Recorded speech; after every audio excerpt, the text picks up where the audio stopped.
The most toxic relationship pattern is chasing people you're not meant to be with. You see it left and right. A lot of adults, deep down inside, they're still high schoolers. And when they approach the topic of relationships, they view it through the high school lens, where they're like, well, who are the popular people here? Who are the popular kids? And they're like, who would make me look cool in class? Who would impress my friends? So on and so forth. And they chase that.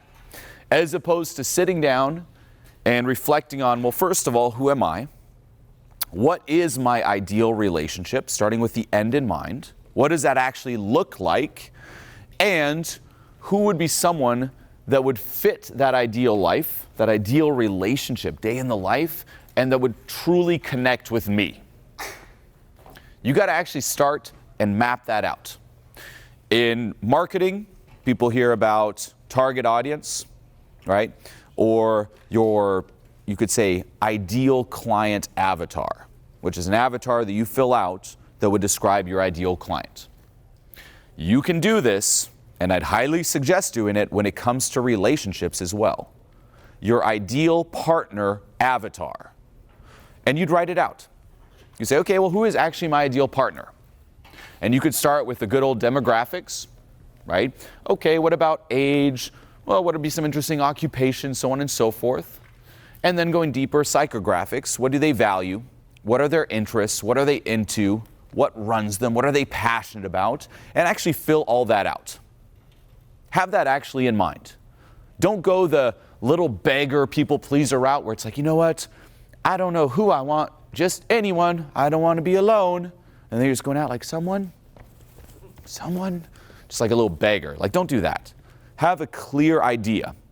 And then you're going to go out, just like people do in business. They think, okay, who'd be my ideal client? And they write out an avatar like this.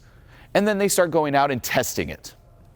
Meaning, having that in mind and knowing, again, what your ideal relationship is like, start going out and talking to, and when you put yourself out there, be authentic, and when you talk to someone, talk through the lens of that avatar. Speak to the avatar. What is that going to do? It's that filtering mechanism. Anyone who doesn't fall within this avatar is not going to resonate. And that's what you want. So you want to alienate every single person that doesn't fit this avatar and only attract those who are in it. I do this in business with my coaching. I have an ideal client avatar which you all fit, which you resonate with. And I speak to you as a whole, as that avatar.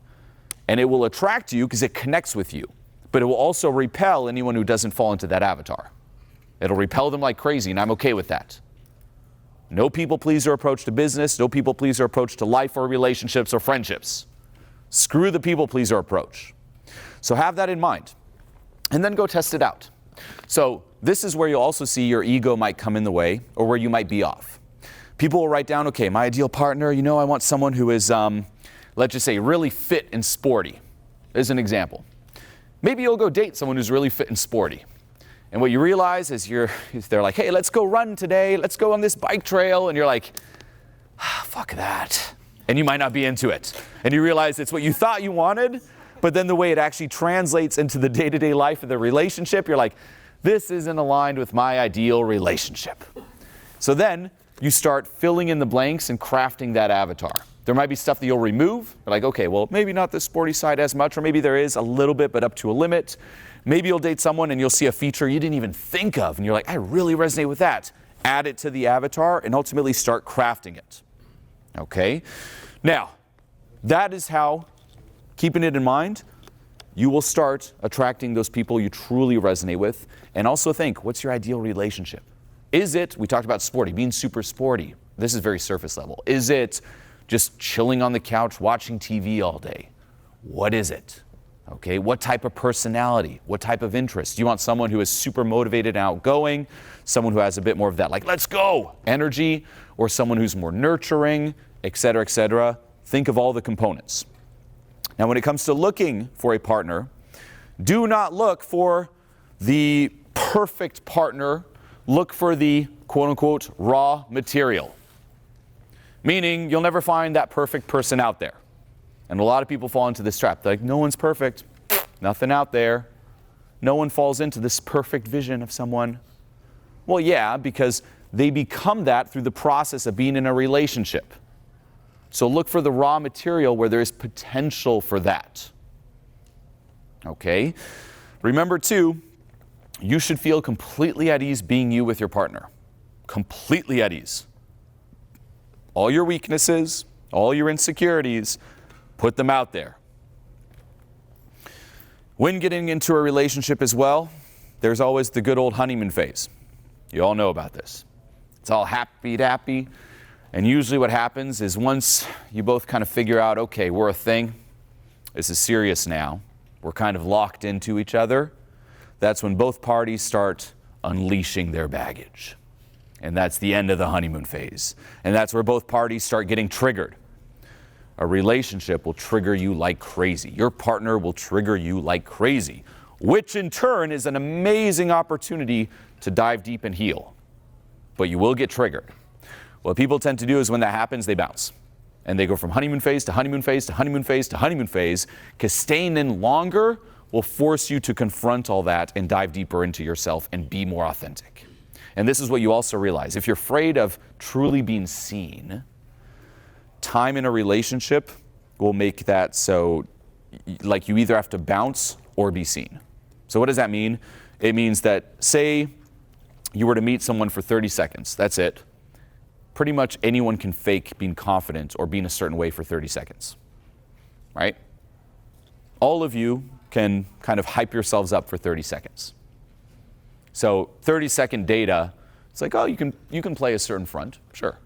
5 minutes, you could also put up a certain front. An hour, a little harder. 2 hours, harder. A week, harder. A month, harder. A year, impossible.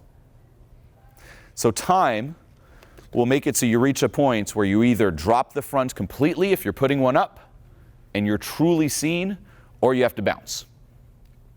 And that's where you have to decide. I used to be, by the way, really run by this.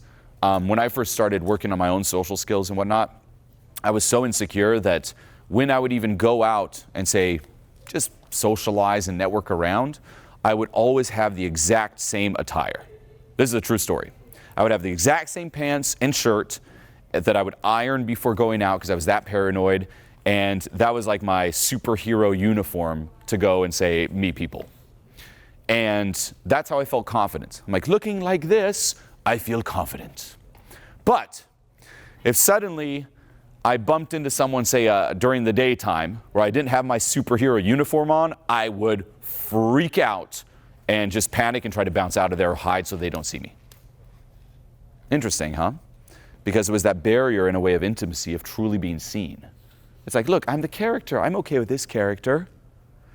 And then even in relationships, it translated to, for a period of time, I felt very uncomfortable having someone spend the night. Why? Because I didn't want them to see me in the morning. What if they see me in the morning when I wake up and I'm all groggy and I don't have the uniform on and they see the real me? Oh no, massive insecurity, right? So that is something you will have to start letting go of and processing, truly being seen. You can also play this little game with yourself where you're like, well, if you think of that ideal partner, what if they were to meet your current friends right now? What if they were to meet your family right now? What if they were to see what you do on a day-to-day basis? What if they were to see your interests? Would they be into it? Or is a part of you like, gotta hide that, can't show them that? What if they were to walk into your room right now and take an inventory? Would you freak out? If so, not good. That's something to let go of. Okay? So it really comes down to that truly being seen. And the good, I would say, mindset, the one that at least I come out when it comes to relationships, and also to see if you're truly, quote unquote, ready for one, is in terms of experiences, what excites you more at this stage in your life? And there's a key difference here between what we call width of experience and depth of experience. Width of experience is, you could say, more surface level experiences. So in dating, that could just be dating a bunch of people, right? It's like new crazy experiences. That's width. And it has its place, right?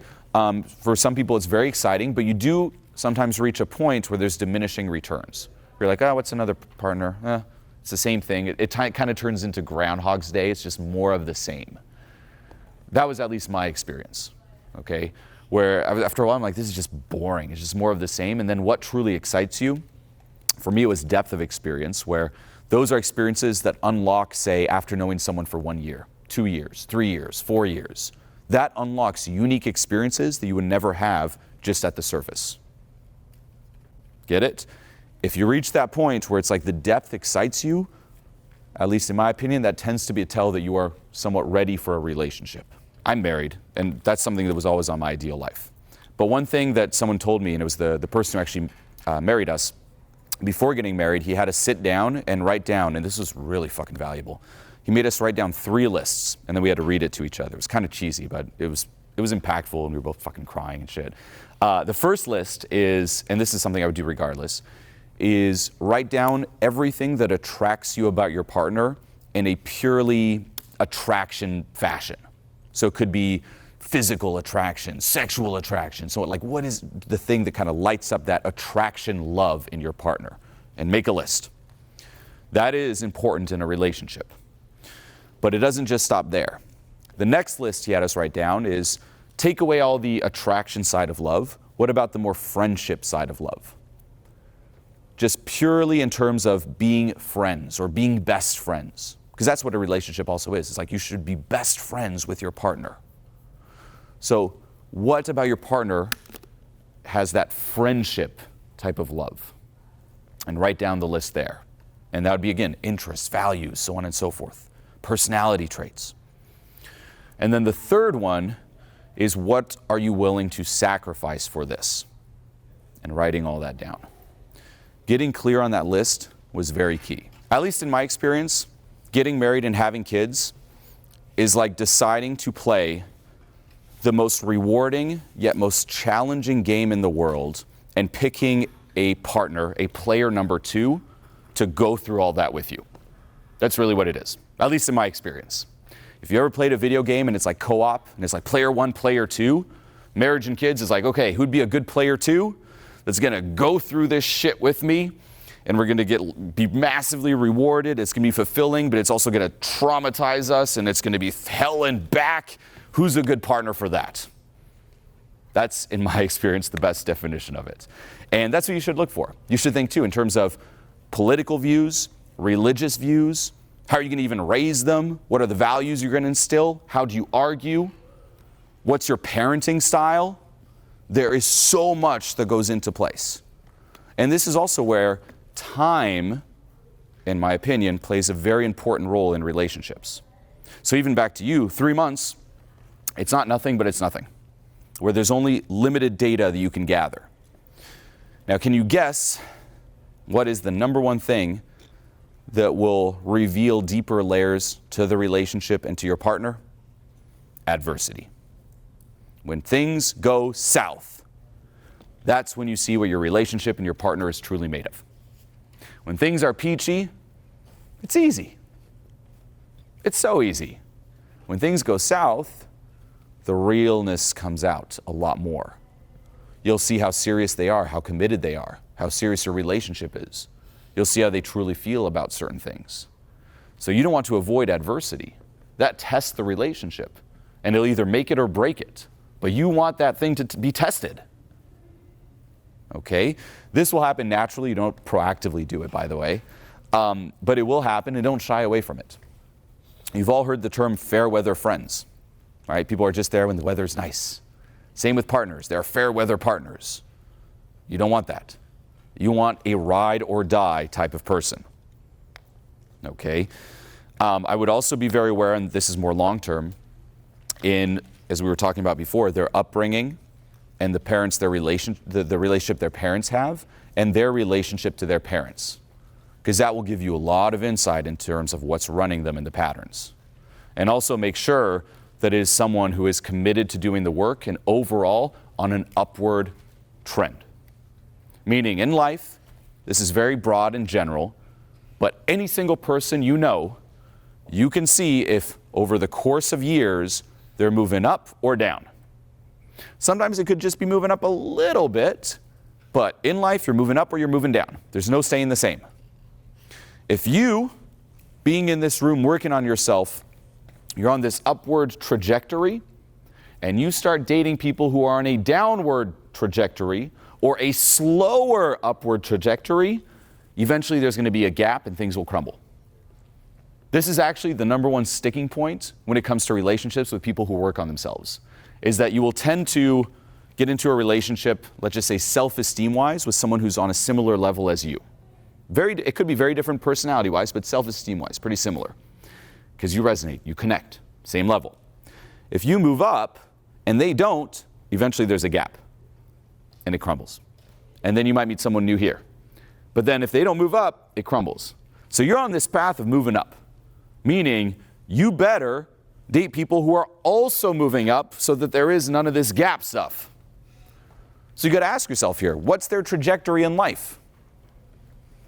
Projected in the future. There's people I've dated in the past who were amazing if you screenshot just that, freeze-framed that moment in time, yet over the course of say 5-10 years, they went downhill like crazy, right? Think of, for example, the classic Hollywood LA clubs. Sure, some people seem great at the surface, yet if you look at their lifestyle, it's like partying all the time, smoking, drinking, add a few years to that, not good. So you got to think, okay, long term, at least what I found is they do have to be open to working on themselves. Doesn't have to be in the exact way you do it, but there has to be that commitment to moving up. Progression, not degeneration. Because that will kill the relationship, and this also applies to friendships, by the way. Same thing. You can still relate sometimes with old friends in certain aspects, but overall, your ride or die friends will tend to be on a very similar trajectory as you. So you got to keep that in mind. It's looking for these dynamics there. Look at how they get triggered. Look at, even on a more deeper level, the state that they find themselves in the most, right? What I teach going from, say, apathy, grief, fear, anger, courage, desire, purpose, and love. Where would you place them on that scale? Okay, that's taught in my mentoring. Got to be aware of that. Got to be aware of their go-to ways of coping. Is it escaping themselves, distracting, numbing, expressing? In terms of arguments, how do they argue? Do they explode? Do they shut down? Are they more on the people pleaser side or not? Are they more on the codependent side of the spectrum or narcissist side of the spectrum? Be aware of that as well. A great book to read is The Human Magnet Syndrome by Ross Rosenberg. Definitely read it. And to just simplify it, what he says is there's this spectrum, if you will, where on one side you have the codependent and on the other side you have the narcissist. Okay? And he'll break down in detail what this is. Don't fall for the social media definition of narcissist where every ex is a narcissist. Right? Every person you don't like is a narcissist. If you go on social media, it feels like 99% of the world is narcissists. No. But there's a spectrum. And you could think of it again. One side codependent, the other side narcissist. Relationship-wise, magnet-wise, you will experience attraction for someone who is proportionally on the other side of the scale as you. So if you're an extreme codependent, you will experience attraction for extreme narcissism. And the further you are from the middle, the more toxic the relationship. That's the gist of it. No one is in the middle, to be clear.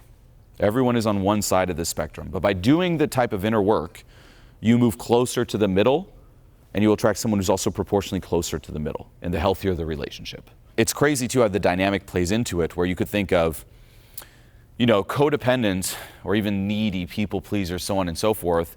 We tend to always label that as bad, but if you think from a narcissist perspective, it's extremely attractive. Why?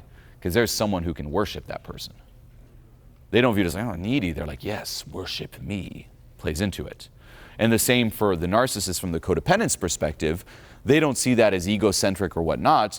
They actually view that as extremely attractive because they embody the aspects that the codependent disowned. And that's another interesting dynamic with relationships is we will tend to feel attraction to people who embody what we disowned within ourselves. And we believe, probably unconsciously, that by being with that person, we can regain and re-own those aspects. So say it's like you're super quiet, you can't be expressive, you might find people who are expressive, there's a bit of glamour, there's an allure to them. You're like, oh, if I could just be with that person, or even friendship, be around that person, you think that that is a way to re-own that within yourself. It's the external approach, like, outside in, but that doesn't work. But that will play a role in relationships. And when you kind of start viewing everything through these lenses and looking back at previous relationships, you're like, what? Like, it all makes sense. It's absolutely insane. Okay? And then, of course, lastly, learn how to argue, learn how to fight. Learn how to argue, learn how to fight. That'd probably be the number one piece of advice. What's your arguing style? What are the parameters? Crucial Conversations. Key book. The most important book. For real. I even did a 2-day training around Crucial Conversations. It was amazing, around business and stuff. Because that too, business-wise, anyone who's in business owner, whatnot, Crucial Conversations. With your team, with your employees, Crucial Conversations. Key skill.